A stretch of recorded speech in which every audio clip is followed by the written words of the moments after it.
I wrote a book about domestic violence. I was involved in a domestic violence relationship. I'm a healthy aging consultant.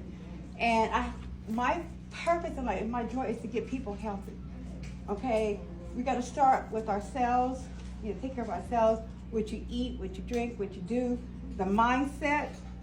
I will be 71 in May. I still roller skate. I have a pair of roller skates in the car. I've been in a lot of movies. I was at Clone Tyrone, Acrimony, Saints and Sinners, Greenleaf. I just did the one with Snoop Dogg. I'm working on Jamie Foxx, and I did one with Kevin Hart and Taraji. I'm working on the Black Beauty. So there's a lot. The thing about acting, they don't care how old, how big, how small, as long as you got 12, 14 hours to spare to come on set, and you're not always sitting, and you're not always walking. And so, you can do it. So I'm going to hula hoop right here in this corner that y'all know. You put some music on, I'm show you what this OG can do. Go back that way, honey. Yeah, I hear. I think. You hear? Come on.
How you doing?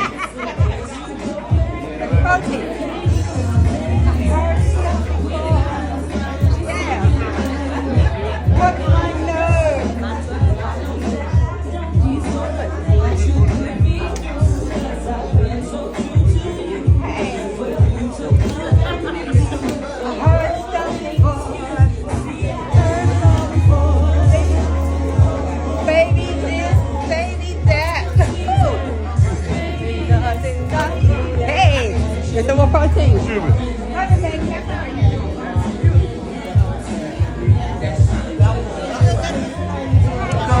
It's a protein bar. It's a protein bar that we sell on Ice Dinner. Huh? It's a protein bar.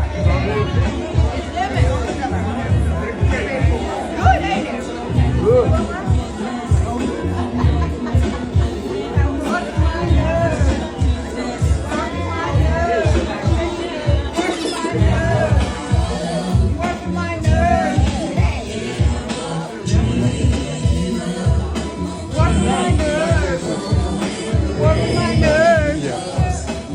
Familiar with him, but this is Dr. Hart.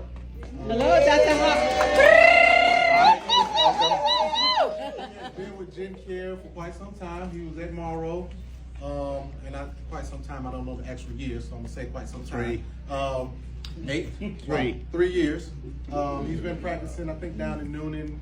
Did I get that right? 23. 23 years. Okay. Oh, okay. So he's been in the game for a while, but he started in Monroe. He came over here to help open up this. As his members can tell you, they followed him here To me, that speaks volumes on the type of care that he gives. So he's going to give us about 15 minutes of his time for specific talk, and then a little Q&A in the end. So if you all would join me in welcoming Dr. Hart.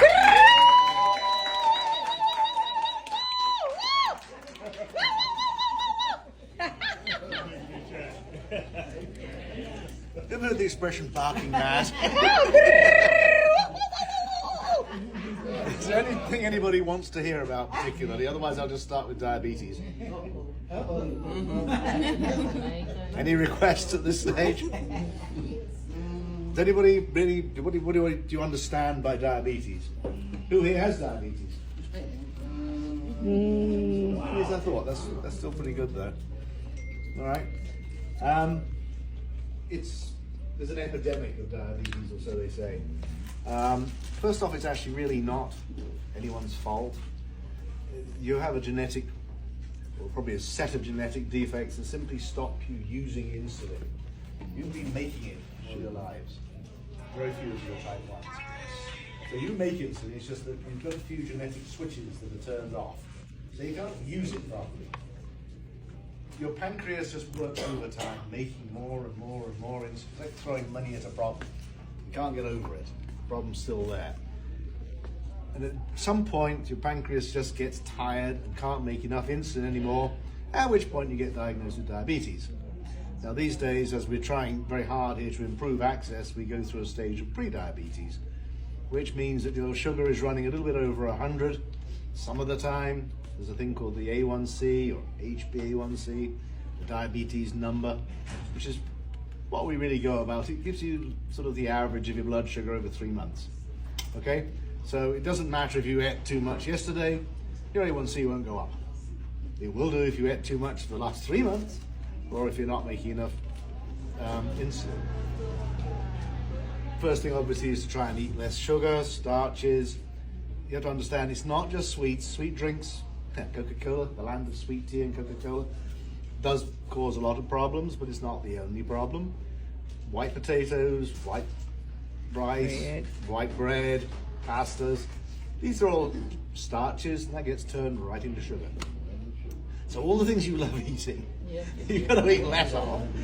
You don't have to stop. Okay? Not we're going to take them all away. We might just slap your wrist occasionally. We won't take them away. So one of the first things is to modify or make better choices.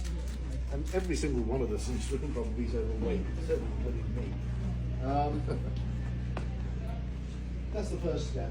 The second step is usually to try and do something to turn on those genes, or bypass them, so you can actually use them. This is where metformin comes in. Metformin's been getting a bad rap lately, and I really don't know why, because there is absolutely nothing wrong with it. It's still made from a flower. It's almost natural.